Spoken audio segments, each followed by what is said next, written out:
Good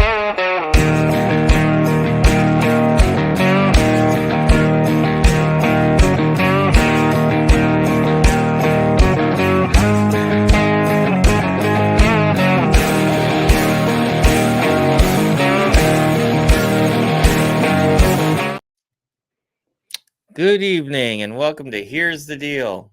I'm your host, Shilo Kilburn. Of course, I got my trusty co-host, Mr. Marvin. How are you? I'm doing not bad for a second Monday. Yeah? Getting ready for all the snow you're supposed to get? Yeah, whatever. I'll believe it when I see it. Yeah, everybody started freaking out today at work, and I'm like, what are you guys talking about? I had no idea. Well, somebody at work was talking about how on the European model it's supposed to be like 6 feet. I'm like, are you sure you're translating centimeters to inches right? Yeah. I hear you. Well, before we start the show, in the comments, I put our new YouTube channel because there seems to be some conflicts. We got banned a while back when Marvin and I first started. I don't know if we were talking about. It was Steve got us banned. Yeah. Talking about that C19 thing. Yeah, and being healthy and all that. That's right. That's what happened there. So, as you can see in the comments here, and we'll put it again because I see it didn't go all the way through on Facebook. So we'll post our new YouTube channel. If you guys would go to our YouTube channel or our Rumble channel and subscribe and like, we'd certainly appreciate it. We're trying to get more traffic there, and we'll see what happens with that. So we definitely appreciate it if you guys would go out and subscribe to our YouTube and Rumble channels as well. So, but with that, we've got a pretty cool guest on. We have a congressional candidate, Alex. How did he say Balazs? Balazs, yes. And so he's here this evening to talk about his congressional run and introduce himself. So with that, we'll bring Alex on. Good evening, Alex. Guys. How are you? Doing great. You guys? We're doing really well. Good. All right. So before we start, will you please say your name? So I think I said it wrong. Alex Balazs. And I'm used to it being said wrong, so that's fine. Well, I do appreciate that. So we appreciate your time here tonight. And so just to start out, why don't you give our viewers introduce yourself and let them know where you're at, where you're from, and we'll go from there. Great, thanks a lot. So Alex Balazs running for the U.S. Congressional seat for North Dakota. I'm sitting here in the farmhouse kitchen at my grandfather's homestead farm. He homesteaded in 1899, pretty much. Didn't build this house till 1925. He lived in the small one over there next to it, which I can't imagine. Raised 6 boys. And my mom was born here, which is why I'm a Balazs, not a Svensson, the one girl of 7 kids. And we bought the farm from the family actually in 2003 when they finally decided, my Uncle Pete was here, decided he was not going to be here. He went in the home. And then when I retired, in 2015, we moved here formally. So we've been in and out in between that time, serving in the government and going different places. So, yeah, I have my wife, Cindy, my daughter, Cedar, and my son-in-law, and 2 grandkids. So I'm really blessed. We were very fortunate. And 1 big yellow lab who's my kid now. So, how old are your grandkids? 3 and 8. So it's fantastic. And we actually get my grandson here, hopefully the granddaughter this summer too, but we've had him for the last 3 or 4 summers, all summer at the farm. Oh wow, so you guys are busy then. Yeah, it's great. So before we talk about why you're running for the House seat, let's just talk a little bit about your history and where you come from, because you were in the Air Force, was it, or the Navy? Started in the Air Force, active duty, went to the Navy active duty, cross-service transferred because they had some training I wanted to get. You can do that back then. Mm-hmm. Then I left the Navy after active duty and went to Colorado, worked for a while. My wife's from Colorado, and did some timber cutting and joined the Army National Guard because it was there. I was talking to the guys. Mm-hmm. And then we decided to pursue some federal service. So we finally looked at it, and I got brought there. We went back to Washington. At that point, I left the service because I thought, well, you can't work a job and, do reserves, because after you've been active duty. But I got back there, and right off the bat, they said, "Hey, you're in the reserves." So I joined back up here about a month, Army Reserves, and then I retired after in 2003 from the Army Reserves. So with 20 plus years in there, and then worked federal service till 2015. Oh, well, thank you for your service. We appreciate that. Thank you. Absolutely. It's an honor. With that being said, then let's get into the congressional run. Why did you decide to run for Congress? Well, it started here in the kitchen. Cindy and I were talking about it, and down at the Legion Hall. And bottom line, we're constantly after better performance from our federal offices. And she said, "Quit complaining or do something about it." So I said, "Will you okay if I run for Congress?" And she said, "Yeah, I'll back you on that." So we jumped in the race, mostly because we think that there's some change that need to be made, and we want to right the ship and get things going in the right direction. And I think as a conservative, we think some things need to be done. So in Washington, we don't think there's enough time right when we win this election, and I hope we do win the election in Washington next time around. We need to start changing things. And I think that my background and service and time in the government and overseas puts me in the best position to start changing those things from day one. And I'd have a long ramp up to figure things out in Washington. Okay. So what are the kind of the key three things that, I mean, you don't need to limit the three, but what's going to set you apart against, we have Tom Campbell, Julie Fedorchak, and Rick Becker currently running for this position. And not to speak ill, just Sure. What makes you different? Yeah, well, I've been presented with this question a couple of times. Three great North Dakotans, a lot of experience. They're real good people. I've talked to Rick. I saw Tom. Didn't get to talk with him, and I see Julie when she's running around. Great for North Dakota and got good experience at the state level. No question at all. I think there's a big difference between state service and federal service. And to hit the ground running and to understand how oversight works in FISA and all the committees, and I've worked across all the different agencies. I served on the border as a rep to all the intelligence agencies and the law enforcement agencies, worked for state and local and overseas at embassies. You just need to ramp up to get that background. It's not saying they couldn't. I'm just saying that I'm ready to go on day one when we go do it. And that's one of the reasons why I think I'm a better choice to go there and do it this time around. So if after your first 2 years, we going to see you running again, or is it going to be up to the people, or kind of what's your feeling on there? So that's a great, I talked to Cindy about that too. I don't think this should be a lifelong career thing. So we're running because we think we have to change things now. I mean, I'm running, I say we're, Cindy and I. But if things right themselves and get corrected and there's a better person out there to continue in service, that's great. If things are still in crisis, like many times before I stepped up and served, I'd step up and serve. But that's up to the people.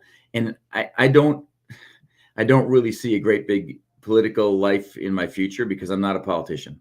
So I'm not going back there to Homestead. I'm not going back there to become a professional politician. You're not going to see a professional politician. There's a difference between policies and politics. And I think I can run that fairly well without becoming mired down in the muck back there. Yeah.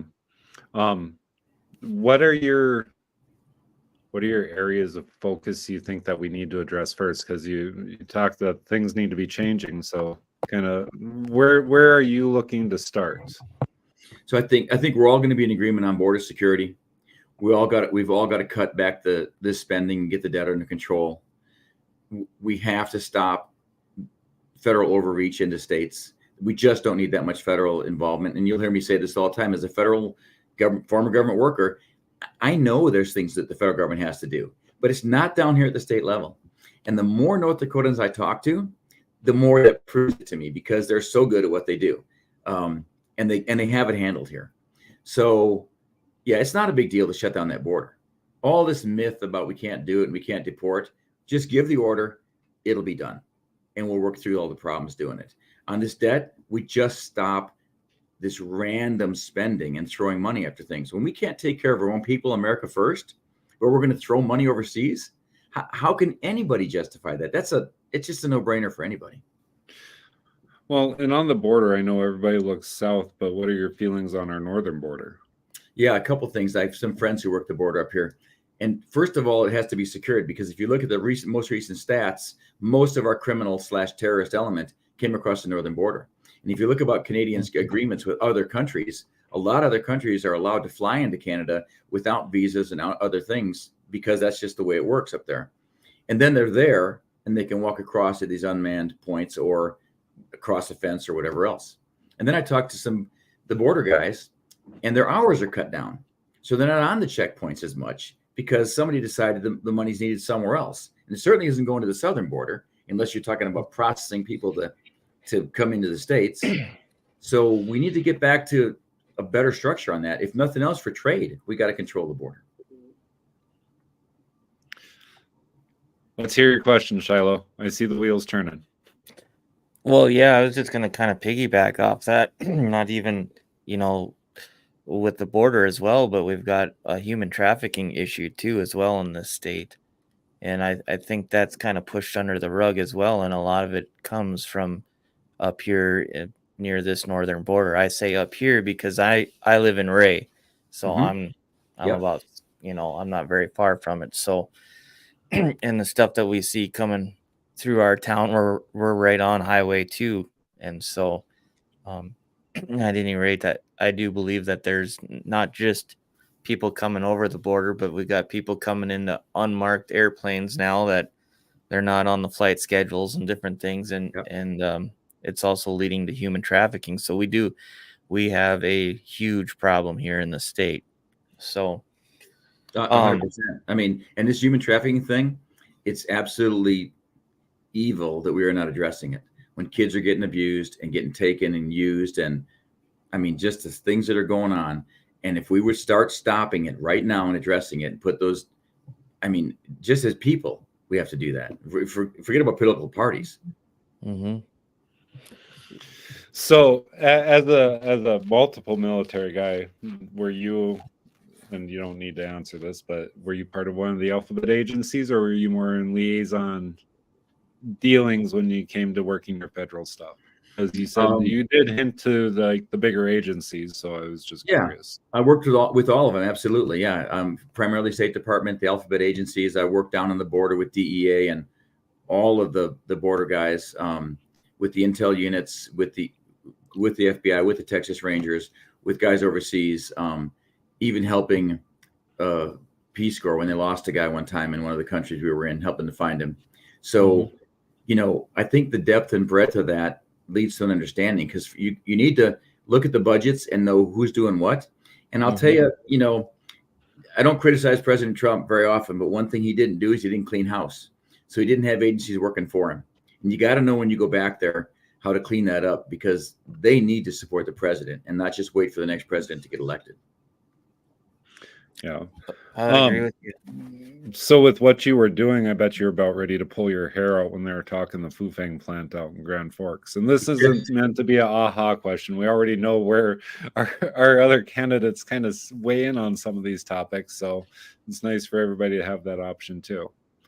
Well, it's really interesting that when you dig into it a little bit, it looks like it was more related to Hong Kong than it was China. Okay. And some people will say, well, that's Hong Kong, that's not China.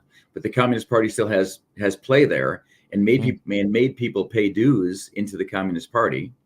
And then when I first heard about it, of course, this is with no information years ago, that it was going to use more water than Grand Forks used in a year.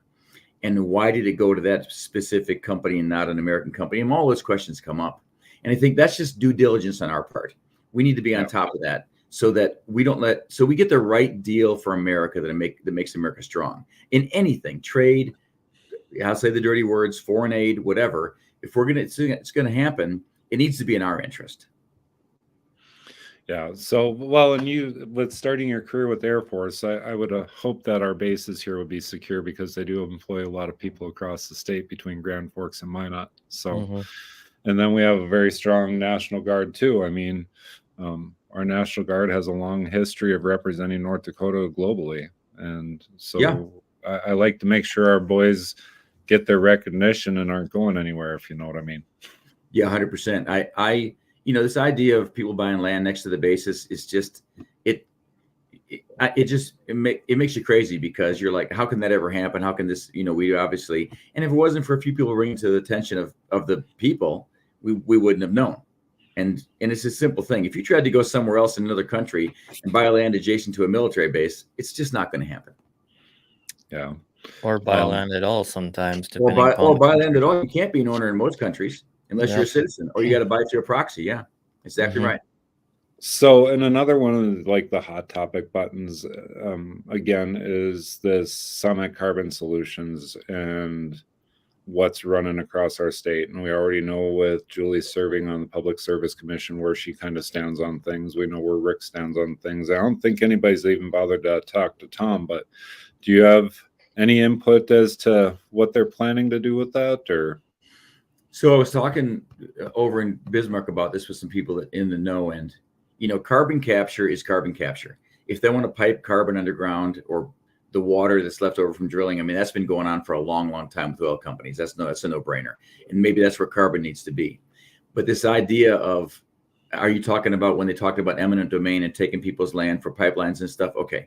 So, those steps don't need to be done, first of all, because it got way out of hand to start with. People were, I think, abrasive. I think they took the wrong tact, and we got off on the wrong foot when I read about it for a lot of this.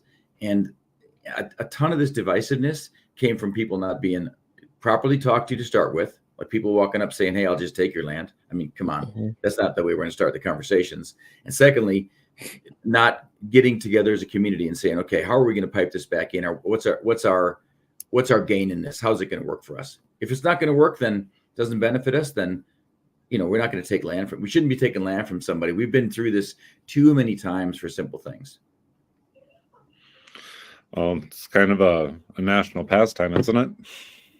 Well, if you're talking 30-30, yeah. I mean, what's this new issue? Like, I think that federal government already has more than 30% of the land, if I do the stats right myself, and they want to get to 30% by 2030. I'm like, well, you're basically there.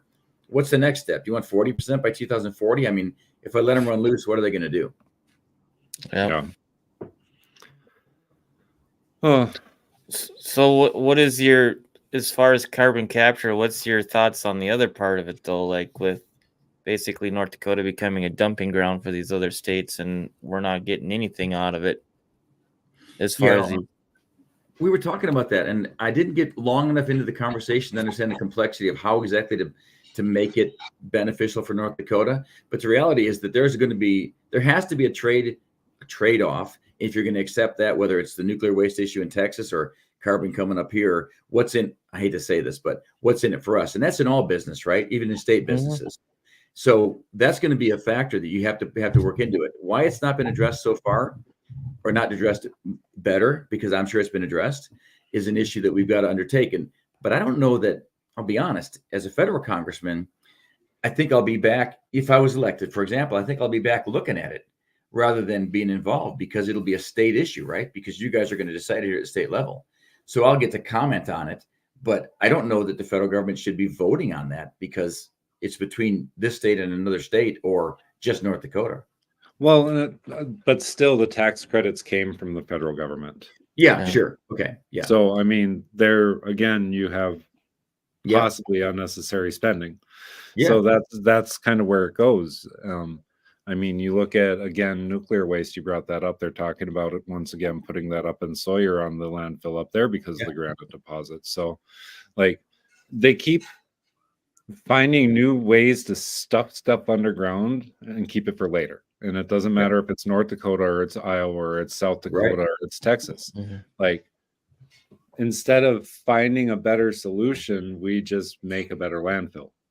Yeah. And, but you bring up a really good point, because we're not doing everything we can to clean it up as we go and reuse, or to handle it better. When I was down in Georgia training for a while, they had this pulp mill, which was really bad, and it smelled really bad. And the owners basically said, we can make this not smell. We'll just clean it. And they did. They cleaned it up. And it's hard to believe, but they cleaned it once a year. It sounded like a jet engine. And it didn't have that nasty smell. They had scrubbers and everything else on it after that. And I thought, our business can solve this stuff. Nobody's as good as American ingenuity in businesses, but we're hardly ever giving them the task. It's bought off on maybe tax credits or make it do the easy way out or just bury it. We need to solve those problems better. We can do that. Well, and you have the EPA sticking their nose where it doesn't belong sometimes too. I mean, you look at even catalytic converters. Really, the entire country has to use these on their cars because of California and their smog issue.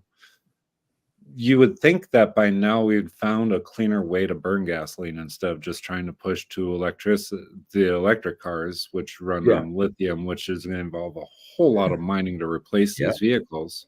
That's right. Where, I mean, you look at monopolies across the globe, but gas and automotive manufacturers are kind of hand in hand.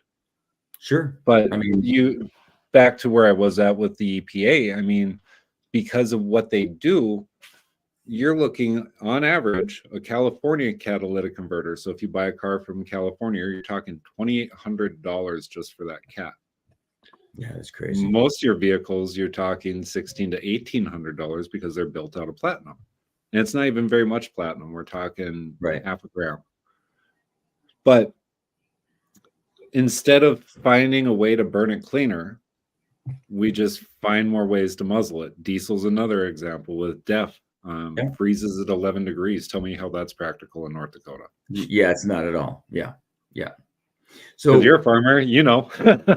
You bring up exactly. Well, because I'm running the tractor to move snow in the winter, and I got to go in and buy the best diesel so it starts, because you can't run it on the red dye diesel. That's for sure.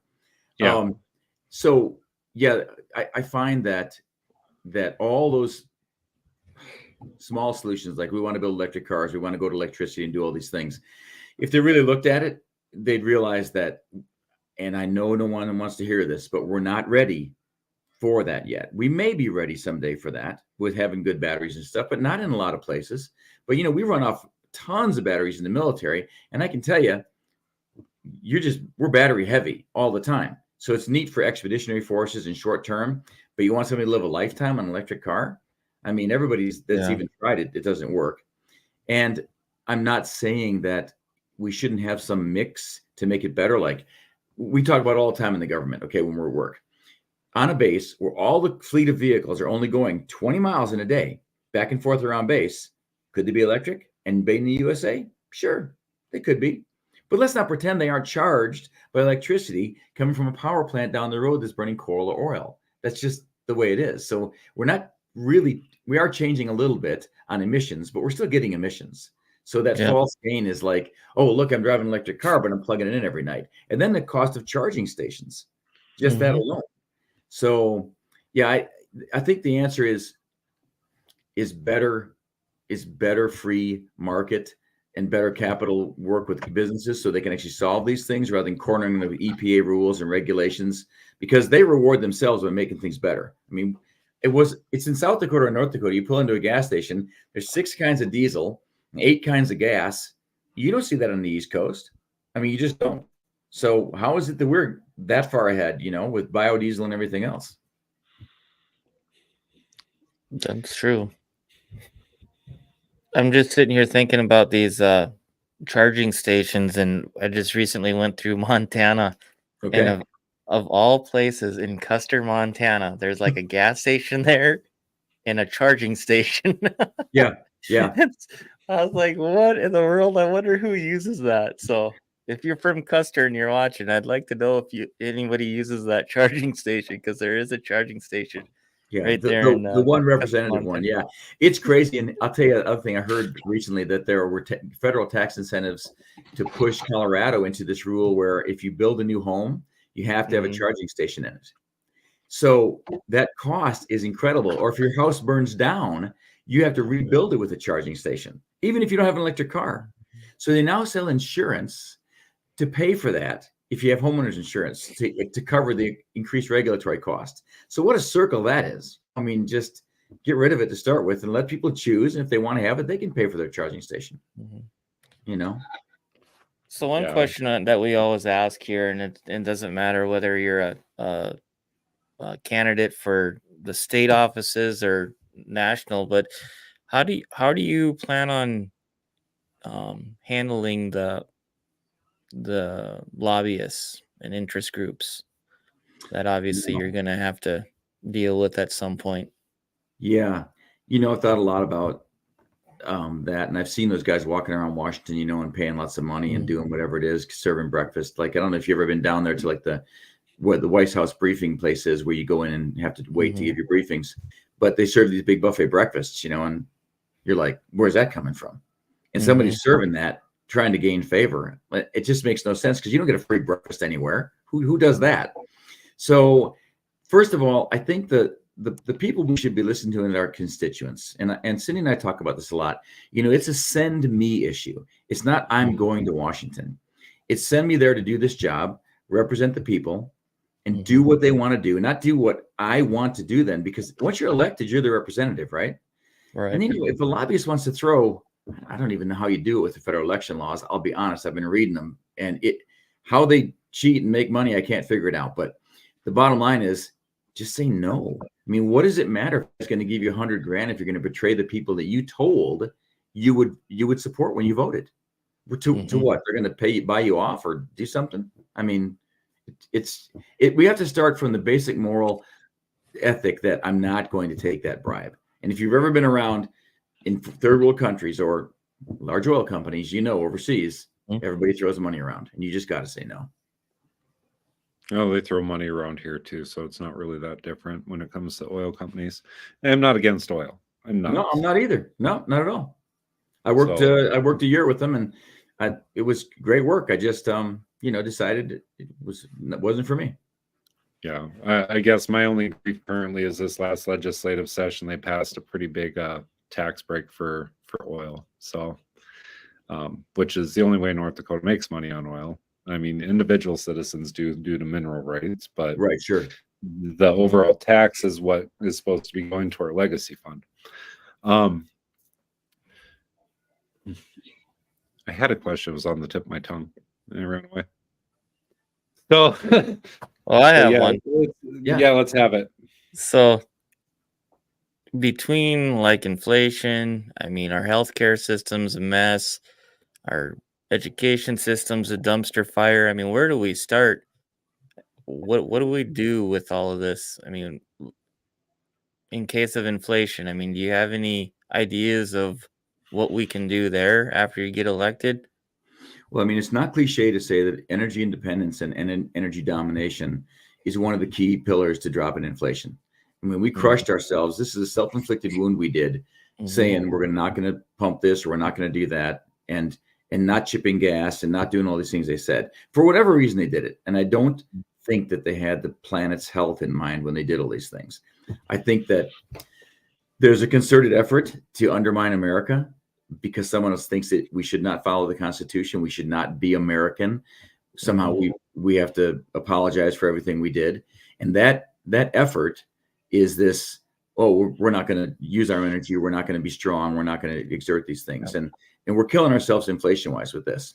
The other piece is, we were on a good track after this huge COVID debacle to recovering and getting right.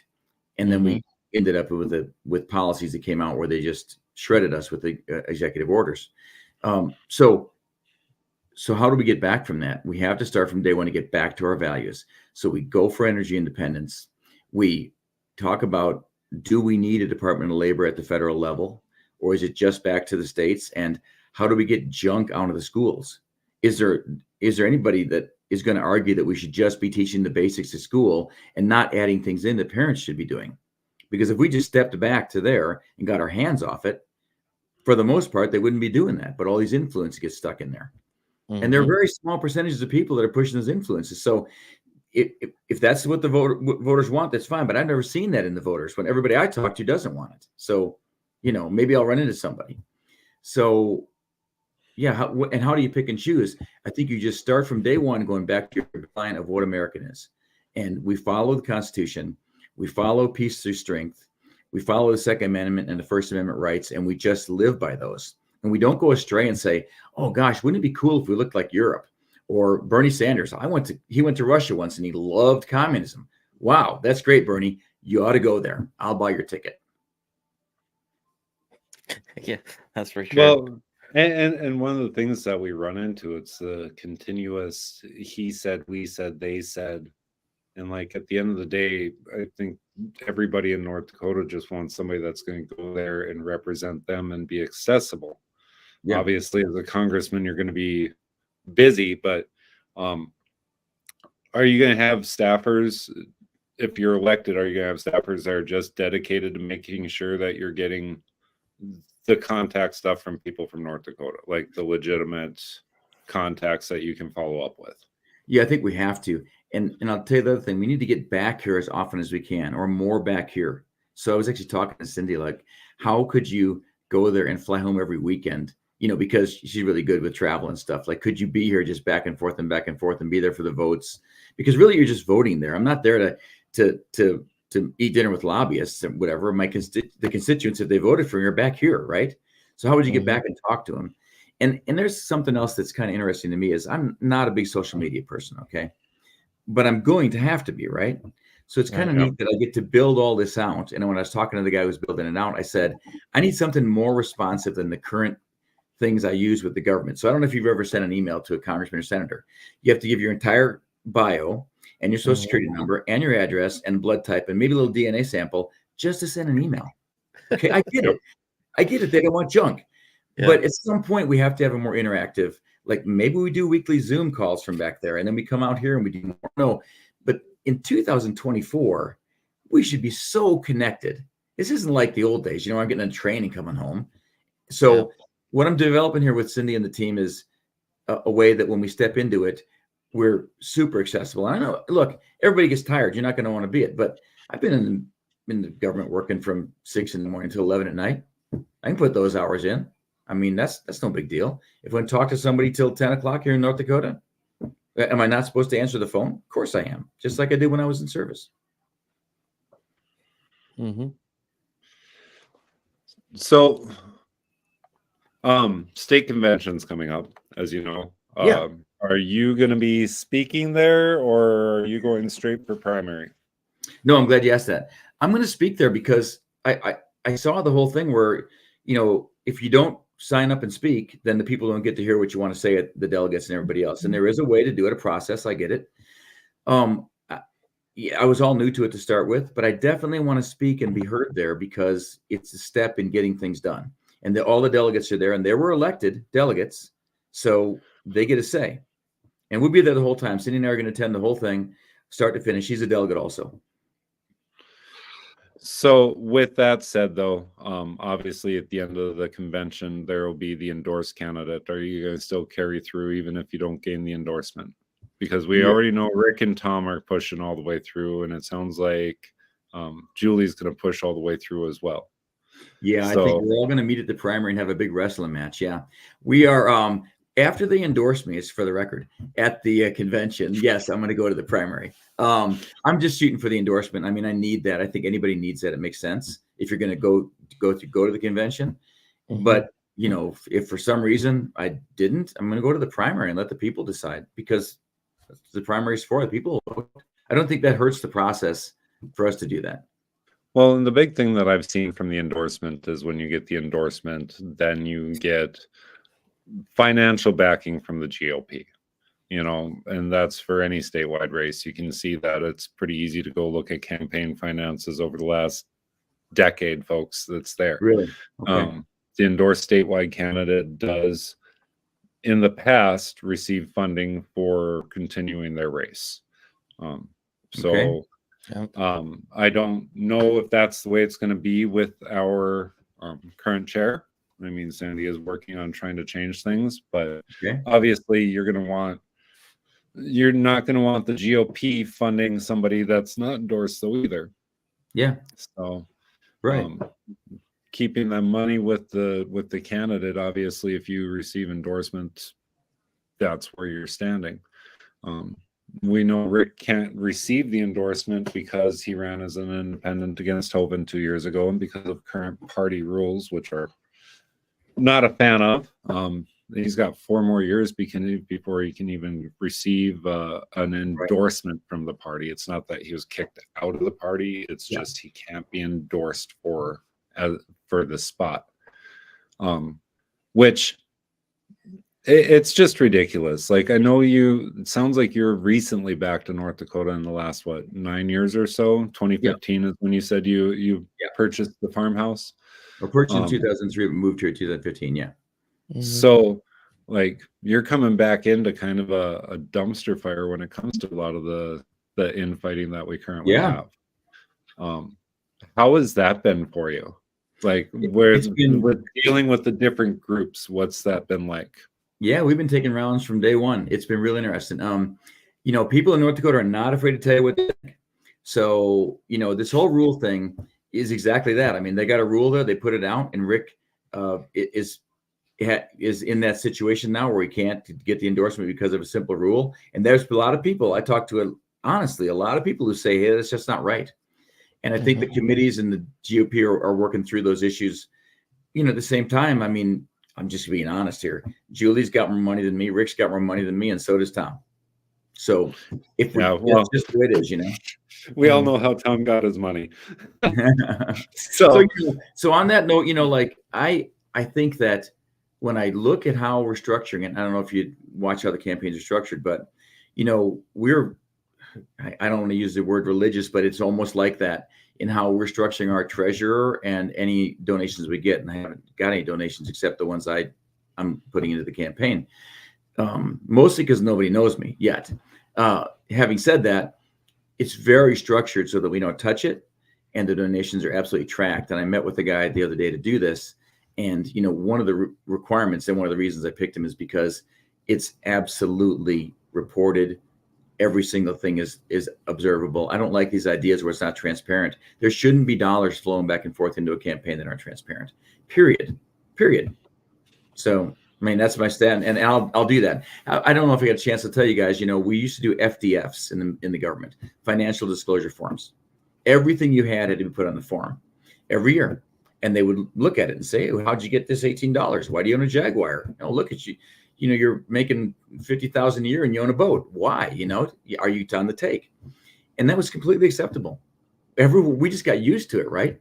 So how is it that when you become an elected official, all of a sudden you get to close the books and not show people like where this money's coming from? When you go enter and leave office, you ought to have your pay, which is pretty high, by the way. I mean, who could complain about that? And then what else? What else you need? There shouldn't be money flowing in. Well, when you look at here, I mean, when you talk transparency, our legislators can't have their email open record requested in order to find out what financial conflicts of interest they would have from businesses they own, stuff like that. You jump through a bunch of hoops and get told you get to pay $5 a name per legislator per session that you've asked for. Oh my gosh! Well, we have to find. That's on a local level. Yeah, like you have to fight for any information. Well, when we file for this right in the state's office, and I was talking to Ms. Oliver the other day, we file that form which says, "Here's all my businesses." Because we have a LLC here at the farm, and we have a small business that works doing custom mapping, and both those things I had to declare and say, "Hey, these aren't going to be affected by my campaign." They're not going to be things that Yep. So that's the thing, though. You filed it, correct? Yes, sir. But in order for me to get it, I have to open records request it.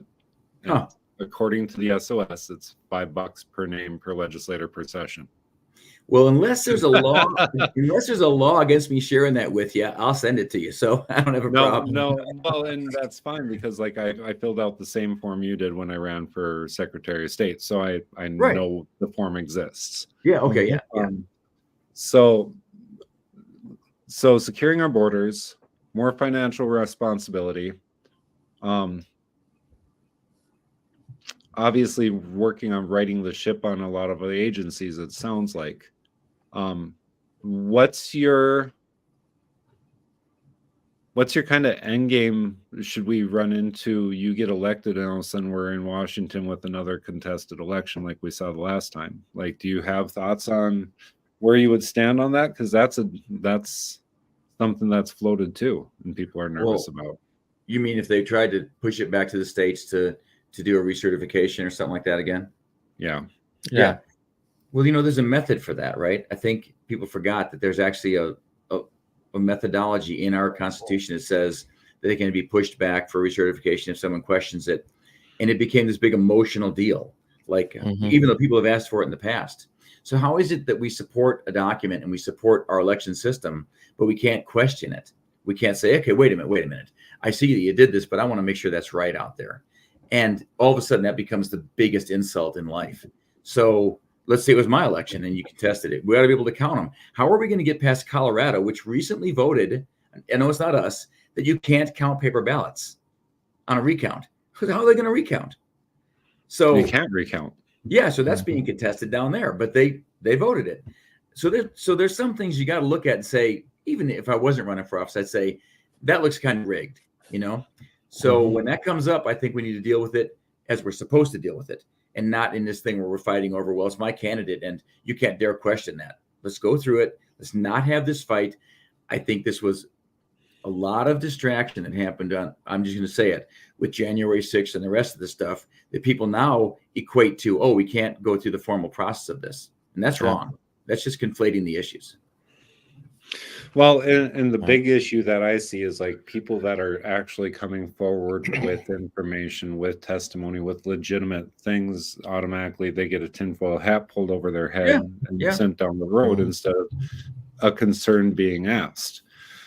Recently, we had legislative candidates from District 14 on, and they all worked as election judges this last election cycle. Oh, okay. One of the candidates took a picture of the back of one of the counting machines and sent an email to the Secretary of State's office expressing his concern about the tabulator.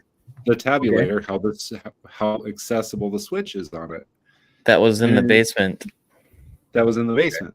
So, not to say that there's something going on, but him literally just saying, hey, this could happen. It'd be very easy for somebody to turn this back on. He got threatened almost. And we posted the email, I think. We posted the email. Okay. Yeah. It's on our website. That he gotten sent back saying, well, you know, this is federal election law, and if you touch that button, you're going to federal prison, instead of addressing the issue. Right. So that's where I run into a lot of issues when it comes to some of this stuff, because we've had so much noise for the last 4 years, for the last 20 years. We've had so much noise that if somebody brings up something that's a legitimate, simple concern to an elected official, all of a sudden you get banished to the back of the room and stuck in a corner with the tinfoil hat on, even though you're simply asking a very real question. Yeah, it is this thing they do to silence and to keep anybody from bringing anything up. So they make it a bad thing automatically. It's like you can't question safety in a factory. Oh no, don't say anything, right? Because then you're so can I give you three things that happened? So one is, first of all, I tell this to a lot of people. I've worked as an election observer overseas for the embassy, and you go out and you enforce the fact they have to vote on a single day, and they must come to the polls, and you dip their thumbs. And some of these guys are walking in bare feet from 20 miles. Okay. So, you know, that's what we say, do this, right? And we make them do that. And anything that's not on that day gets discounted, and we enforce that.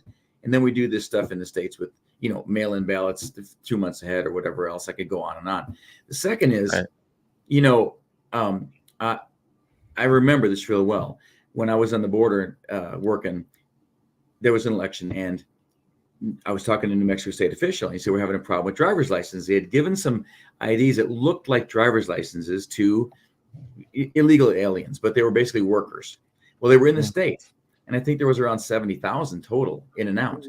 Well, when it came to state voting time, those IDs worked for voting. So when the election people tried to say, hey, you need to give us a list of these so we can line those through in case they show up, they can't vote. The answer was, oh, no, we're not giving you that list. They get to vote. So just that stunned me. And the last is, I know that there's a problem when I talk to somebody from whatever, let's just say from the opposition, let's say the liberal side, and I'm a conservative. And I say, can we start the conversation and will you just give me one vote? Just give me one vote. If I say there must have been one bad vote in the last election, and their answer is no, absolutely not. The so-and-so won and we can't even question it. I'm like, so you're not even giving me a bad ballot or anything. So I know we're not going anywhere in the conversation. Yeah, they won't, because then they open up that can of worms. It's just like Exactly. you hear in the media here about how these election deniers and this and that. Well, I drove Dr. Frank around for 4 days last year, and we did these seminars and stuff, and he showed us from the data that we got on where the problems were. I mean, it's Yeah. not that hard. And then when you talk to people, we had a conference, a press conference, but 50 feet from Michael Howe's uh, office, and they shut the door on us, and they wouldn't even let us in after the press conference to talk to him. And so that right there, there's all kinds of red flags. And when I went Yeah. down at the Lindell event, and I mean, there was people from all over this country. We'd see it on their phones from election officials that were covering different states' elections. They were not only just running ballots through, they were running just regular pieces of paper through these machines and tabulating them, and not just a whole bunch, but one piece of paper over and over again. That's And crazy. these it drives me crazy to hear our state officials say that there's nothing wrong with our elections, because I guarantee you North Dakota has the worst elections. They call us red, but they call us China red, and it's because some of it is because of how our elections are ran. Well, now they're working to clean that up. I was talking to somebody today. So how do you feel that cleanup effort is going with some of the new stuff they're trying to put in? How do I feel? Yeah, I mean, it looks like it. I mean, I'm sorry, from the outside, it looks like they're trying to put things in place to make sure that we don't go down this road of having questionable voting again. Until we go to straight up paper ballots and same day voting, like what we've been talking about, and Yeah. hand counting, Yeah. I don't think that any electronic machines should be used at all. Well, Period. you got my vote, because you must have heard me talk on the first day I was speaking at District 15, because my thing is paper ballots on the same day. You go to the polling place, unless you have an absentee ballot because you're military or you're sick or in a home or whatever else. Yep. I get absentee, but if you talk to people, they conflate mail-ins and absentees. Absentees are a very controlled process, and people should be educated in that. And then go to the polls. You can go to Walmart, you can go to the bar, you can do all those other things, but you can't get to the poll that day. Since when? And then they these drop off deals. I mean, Marvin and I, went and did some speaking engagements, and we took some tours, and I mean, right out in the middle of nowhere, over in the eastern side of the state, they have it's not even a official drop box. It just said, what did it say? We took a picture. Ballots care. Yeah. Oh my God. Ballots care. Yeah, and there was no cameras, no building around it. It was just this big metal box where you could slip something through it, and it's just like, really? This is just crazy. That's not what our founders intended. I'm sorry. That's not what what we were supposed to be doing. So, Alex, what would you feel about like the November election, the federal final election? What would you feel about that just being a national holiday? Like everything's closed, everybody go vote. We do that in so many other countries. We enforce that and say, give them the day off. I'll be honest with you. I've never had a single person ever in work tell me I couldn't go vote. So when I hear people say like, oh, my boss wouldn't let me go, I'm like, really? Because, I've worked a lot at working 3 jobs at a time. And the guy's like, no, I need you, but go vote and come back. But yes is the answer. If that got us to single day voting, even if it was 6 a.m. till midnight, I don't care if we got to extend the hours, because there's so many people now in America. Figure out a way to open that up to get people to vote, not just because it's a right, it's a responsibility that we have as Americans to go vote. So if it has to be a holiday, look, we made Juneteenth and we made a whole bunch of other holidays. So what's that going to kill us if we have another federal holiday to go vote? I don't think so. I don't think so. That would be a true Super Tuesday, wouldn't it? Yeah, There you go. Yeah, exactly. Very much And maybe people could get out and vote. And then aside from that, maybe it's an event that people should be doing with a little more honor and respect toward it, rather than, oh, I'm going to throw this in the mail, or here, take my ballot in, if you will, and drop it off when you go there. Yeah. I'm not in favor. If you're asking if I'm in favor of drop boxes, no, I don't think that helps people do what they're supposed to do. It looks easier. It's really nice, but we're really all too busy to vote. I mean, just deciding our future. I think, Right. No, no, I totally agree with you. We've been working on this for a couple of years now, and it's just that's why it really gets my blood boiling when people come out and say that there's nothing wrong with our elections and there's nothing wrong with these machines and we can't do it without these machines, and that is such a big lie.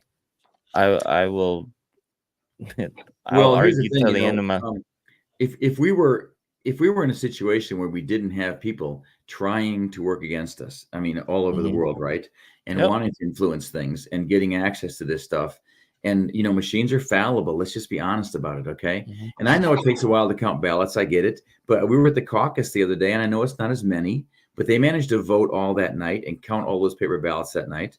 So let's get Yep. back to it. It's not supposed to be easy. It's just supposed to be the way we do it, right? I mean, Right.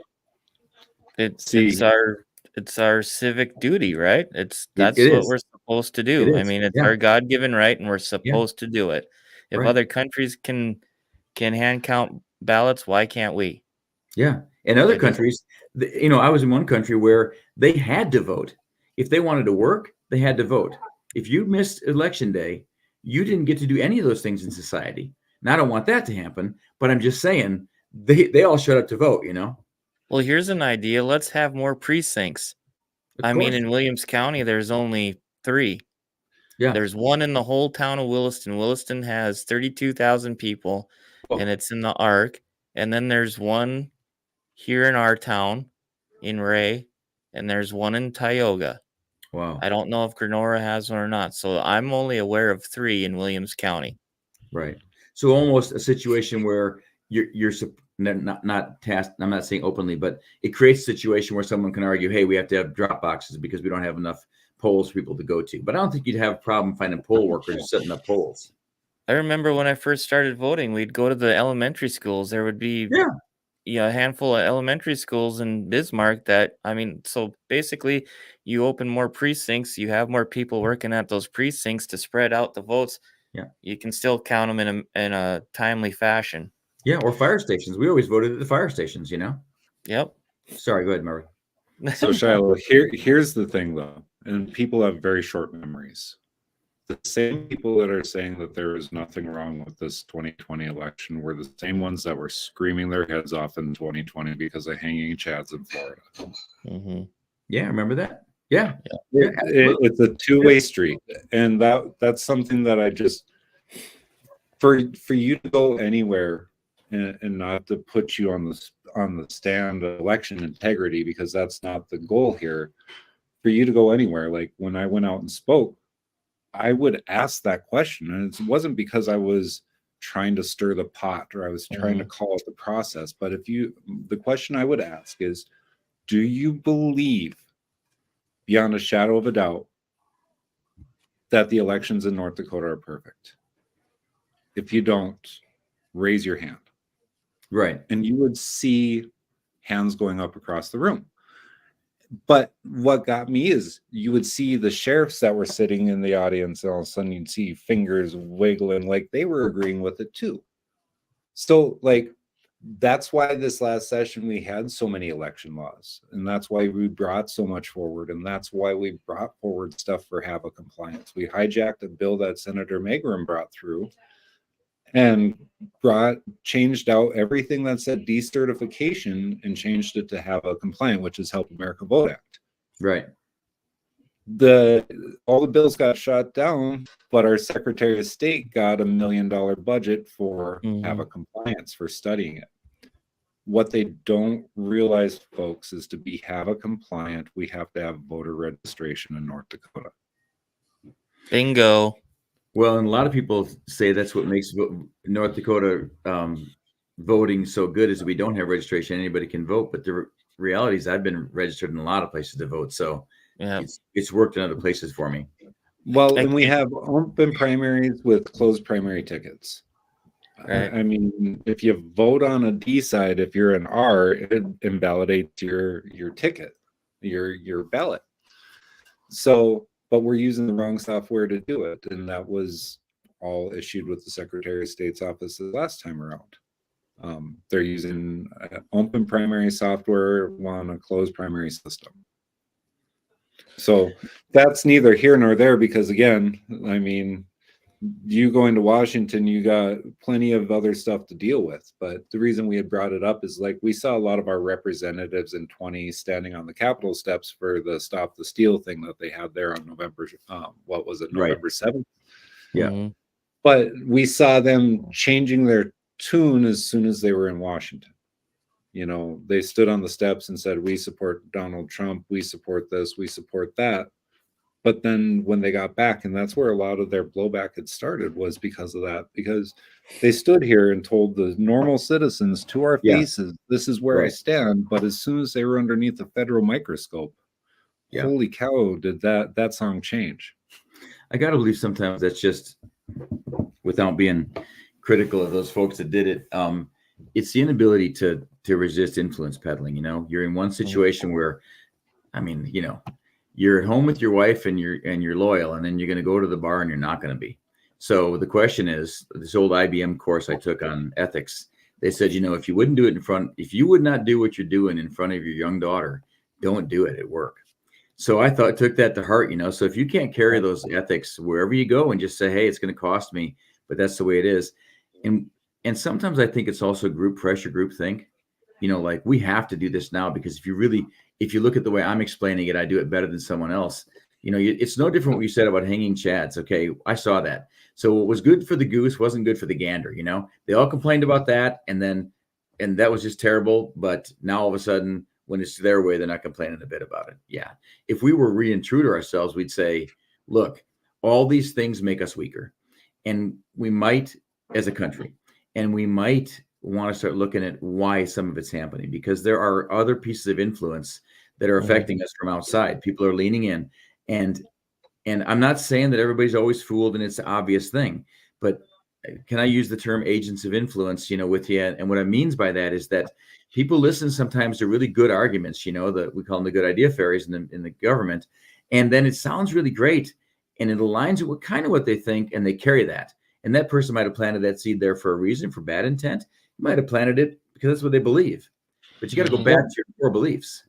Well, and you look at, you know, the Mockingbird media thing. Everybody freaked out about that a couple of years ago. This is just conspiracy theory, yada, yada, yada. But if you read the 1975 Thomas Church report where he testified in front of Congress, it was a very real thing.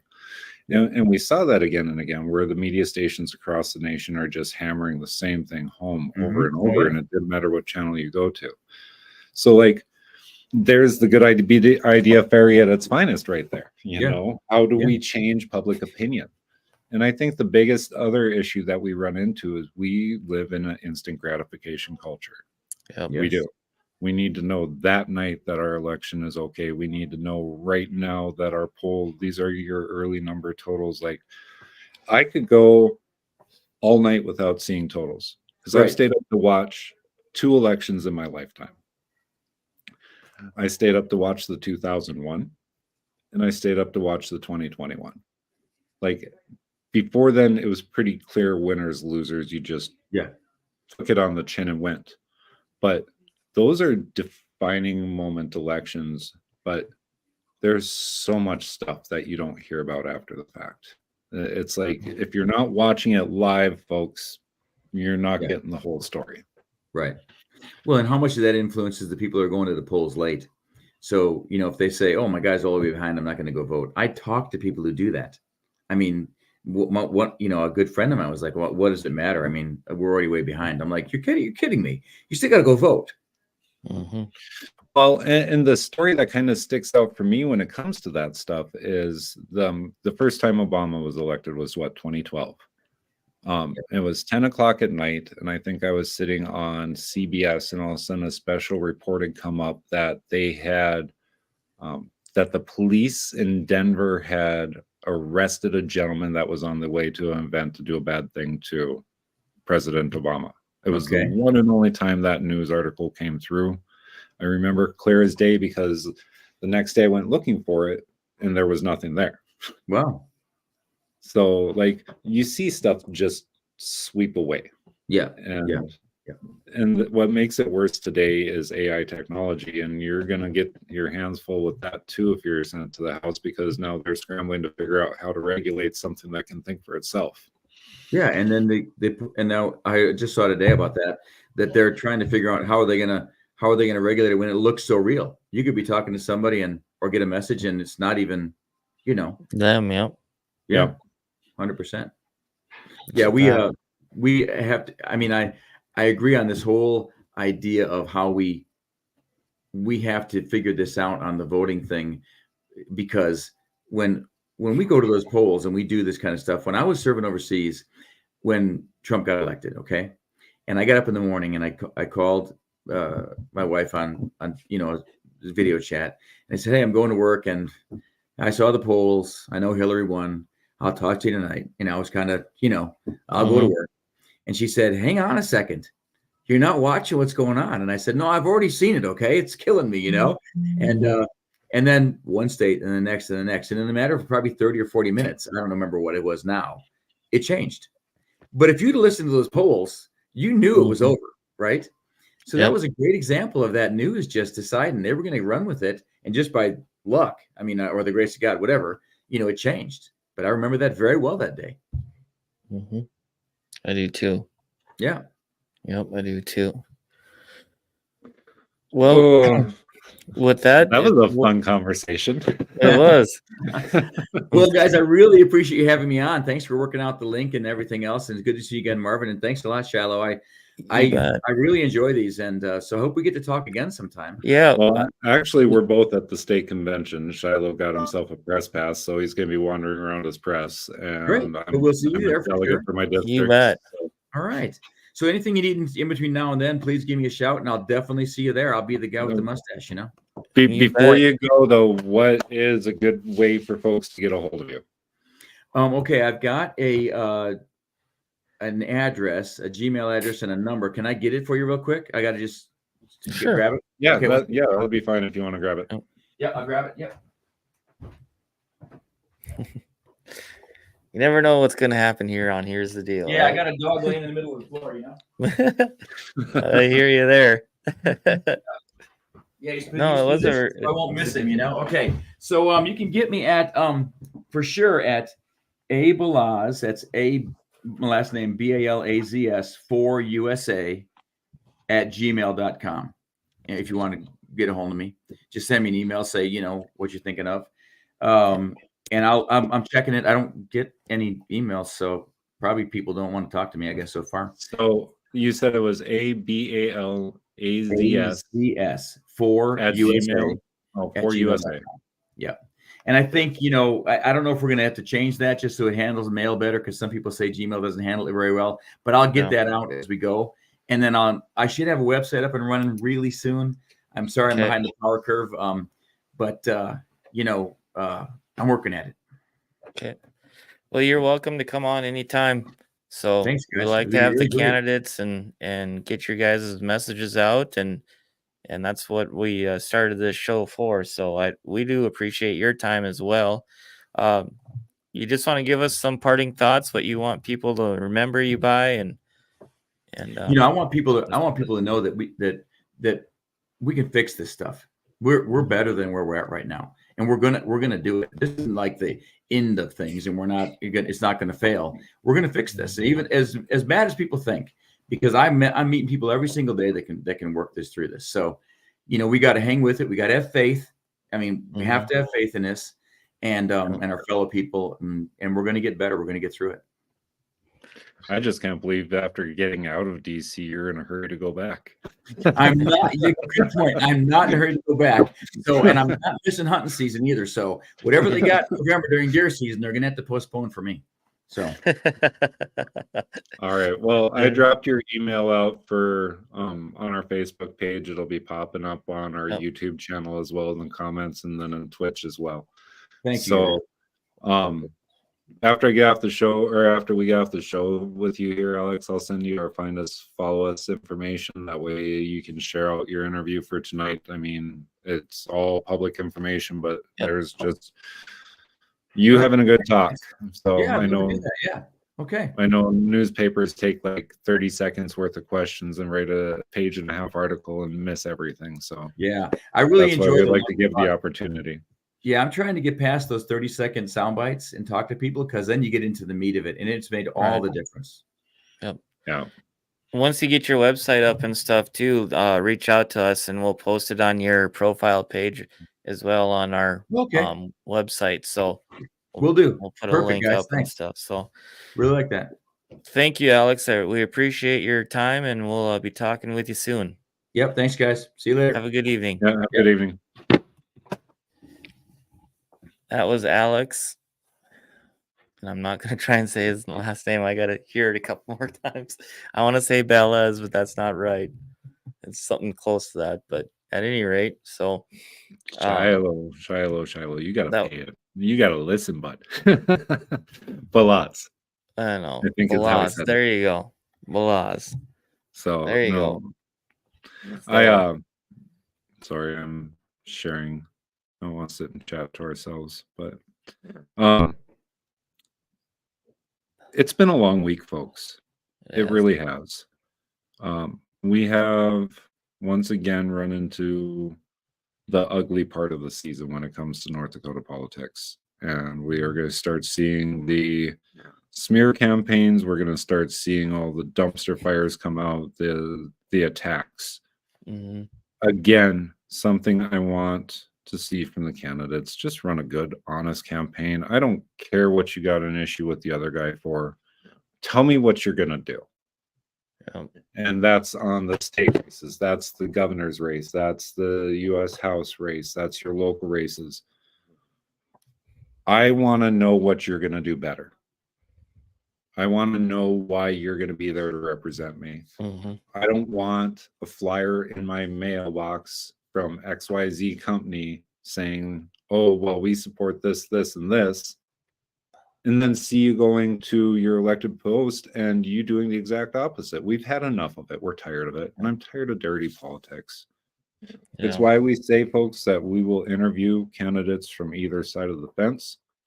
I don't care if you're a Democrat. I don't care if you're a Republican. I don't care if you're somewhere in the middle. I just want to have a conversation. Like, I don't have time for that negativity in my life. And neither should you. You shouldn't.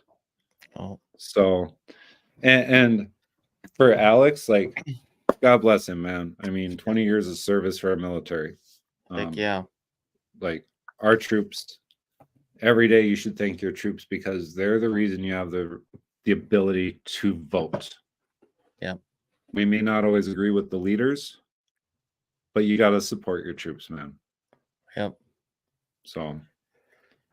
Yeah, so we had an interesting conversation, obviously, about the elections, and that was a pretty good conversation, actually. It was I enjoyed that, but you know, something I seen today that people are starting to kind of bring up now is wanting state-run refineries and state-run this and that. My question is why do we want that? That's exactly what the problem is. If you want a refinery, let's roll back the regulations on them. You know, let's get government out of our business. There's pluses and minuses to that, Shilo, because you look at like the state mill, you look at the fact we have a state bank. Granted, the state bank was put into place by the MPL back in 1920 something. But right now that state bank is saving our butts because we have our own bank. We have our own savings account for our state. We have our own, like, literally North Dakota could separate from the rest of the country, folks. You don't realize that, but we can. We have our own industry. We have our own resources. We have our own crops. We have our own food. We have our own manufacturing. We literally have everything that we need to be an independent state, to be an independent country. And if we would become that, we'd be one of the biggest in the world, even though we only have 700 some thousand people.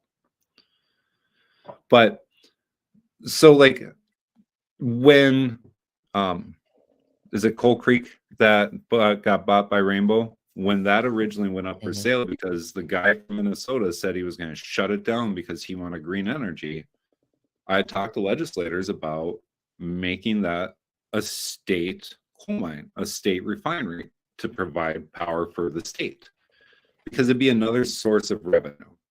It's another way to feed our legacy fund to make sure our kids can move forward in life, that our state never goes into debt.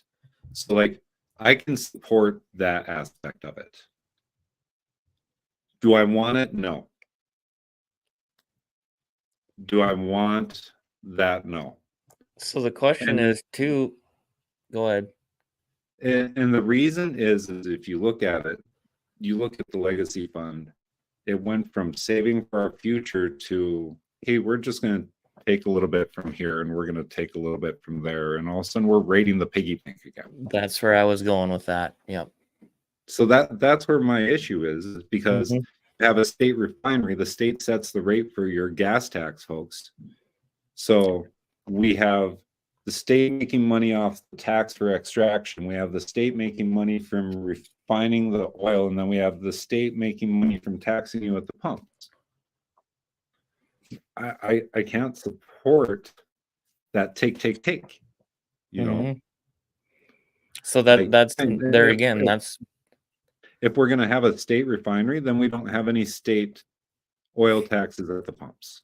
We don't have a state gas tax if that's the way it's going to be, because the people in North Dakota are already funding the refinery. mhm. Sorry. And that's where I was going with that is what is this stuff being used for? Why can't we get any tax relief there to your point, why can't we get any tax relief in the state? I mean, we already see what they're trying to do with this property tax deal and how afraid they are of that. Oh, it's ridiculous. And people are mean- tired of it. Like, I looked at it today. Between my property tax and my mortgage insurance, I'm only paying on my home 9 months out of the year. Mhm. And that's not including interest. That's not, I mean, by the time Right. you get done with it, I'm probably paying on it for 2 weeks out of the year until we're past that point. Because it, Unfortunately. again, is a system of take. Mhm. No, I agree. And that's where I was going with that point of let's get government out of our business because we're not seeing anything from it. Yeah, it's just Honestly, we continuous aren't. regulation. They're misusing that money in the legacy fund. They're sending it overseas, or at least they were. Hard telling what they're doing with it right now. But You know what upsets me most about that, Shiloh? Hmm. What upsets me most about that is in 2017, Rob Port and Kevin Kramer were all over this BlackRock stuff before anybody else was. hmm They were all over it and trying to, and this was back when Rob was writing solid investigative articles where he was digging into things. And so, like, you look at those articles that they were doing at that point, talking about how our legacy fund were being spent, and nobody was paying attention. yeah, And now we all act surprised about it when 7 years ago, people tried to say, hey, look at this. this is what's going on. Yep, So, yes, that is we gotta be all more. unscripted. I don't have anything sitting on my desk but coffee, folks, because, yeah. We got we got to be more informed. That's for sure. We got to start. And that's one thing that I don't know if I commented on this on the show yet, but obviously we're down at the safety conference and stuff, and I got to listen to a lot of different speakers, and most of my stuff was leadership and getting buy-in and different things like that. And the one guy from 3M, he brought some good points up of how are we asking our questions? We need to ask better questions. Don't be so vague, things like that. And I think that can even go into politics too, is showing up, showing out, however you want to say it, ask these guys questions. That's why we do this show, right? Yeah. We're trying to ask questions and stuff like that. And I think as we go and we get better and we're gonna start to ask better questions. I know that I'm working on that. So it can be a struggle sometimes and at any rate, but yeah, I think as common Americans, we need to start asking better questions and holding not only our politicians but ourselves accountable as well. What do I mean by that? Everybody, one of the big things about property taxes is everyone's saying, well, we're going to lose local control.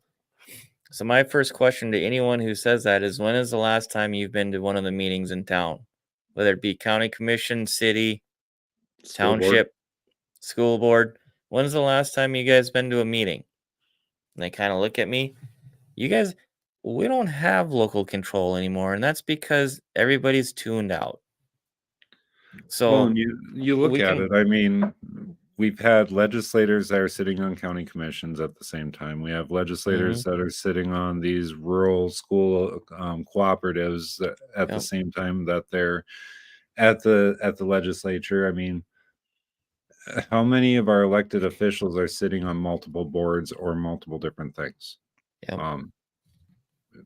We don't have the control when the narrative never changes.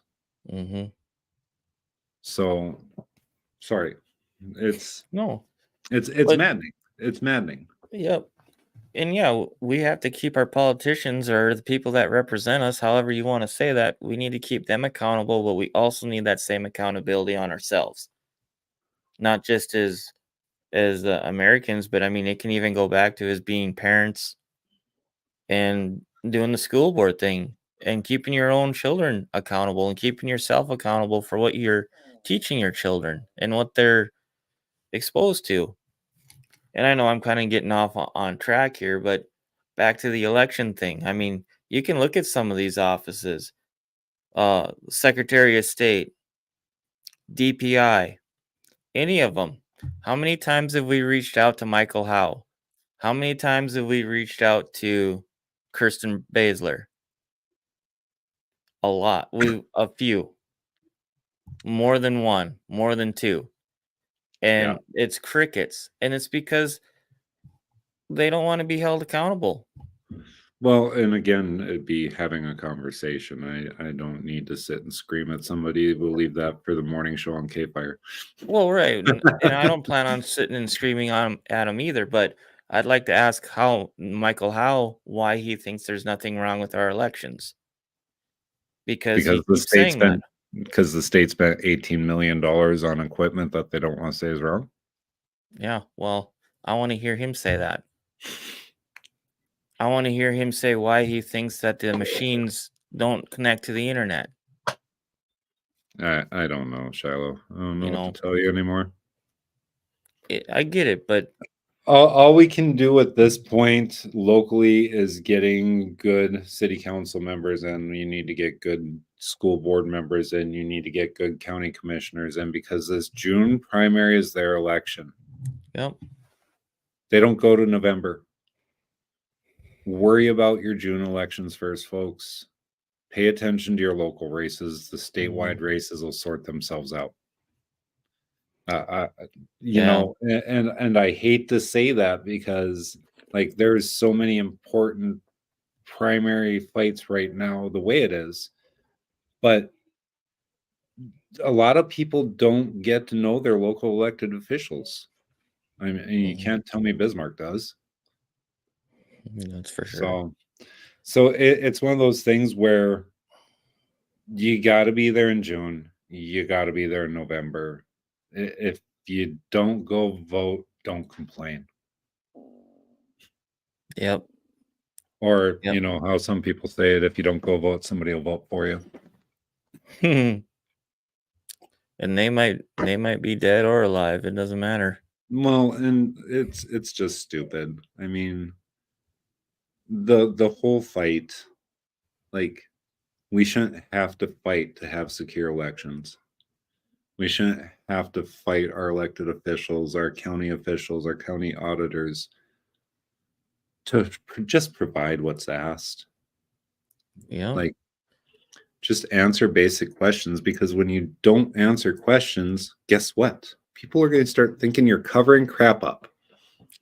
Right. I'm looking here. Main functions of school board, the Williston school school board, the District 7 school, posted this today on their Facebook page. Main functions of school board: hire the superintendent, hire the business manager, not run the district, but make sure that it is run well. I mean, No. Say that again. I did. I said it right. Not run the district, but make sure that it is run well. This is how out of touch this stuff is. You know, it's the MO for the last 8 years, Shiloh. Everybody points down, everybody points back up, and everybody goes, I didn't do it, it was them. Yep. And then it goes on to how to become a board member. I mean, it's just Yeah. they're out of line. I mean, honestly, they are. But there again, not only do we need to keep them accountable, but we need to be accountable as well. And I'm not saying go and make a scene at these school boards. Let's have civil conversations if we can. I'm gonna And make maybe we need new faces in some of these fights. That's probably what we need. But let's have some conversations and let's start holding these people accountable. And not only that, let's start holding ourselves more accountable. One last thought here, Shiloh. Folks, if you are in Bismarck, April 2nd, so Tuesday after Easter is when they're going to be having their meeting in the Tom Baker room at 5:15 about how much your property value has gone up. So if you want to get your 2 cents heard, Fill that room. Fill that room.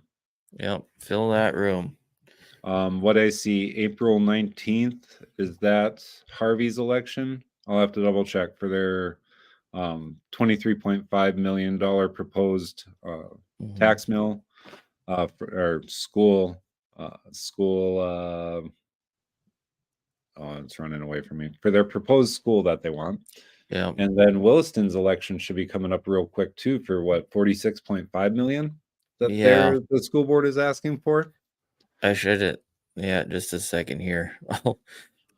So there are other elections, so pay attention to your local stuff, folks, because otherwise you're just going to see increase on top of increase. Yeah, Williston Basin School District. Let's see here. Just a second.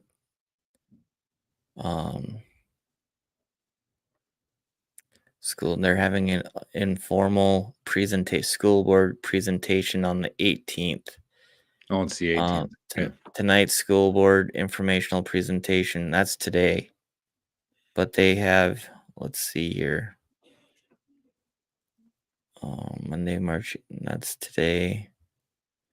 I thought it was like April 19th. April 17th, school bond recommendation or referendum 2024, whether to build one elementary school. And they have the plan. Maybe I'll email these to you. We'll put these up on the next show on Friday. Yeah. Because, this is. And then here's tonight's public meeting. School board roles and responsibilities. And all I can see from this is that they're just trying to basically slap people in the face and say, hey, you really shouldn't care about what's going on in our schools. Because from these posts about what they think a school board does, it's wrong. Flat out wrong. Yeah. So, all right, Shiloh. Yep, with that, we will see you guys Friday night. Same channel, same time. I was gonna say same bat channel, same bat time. Yeah, don't get a suit. I mean, it's not like I don't say pull the lever, crunk. Yeah. So thanks for watching, folks, and we'll see you Friday night.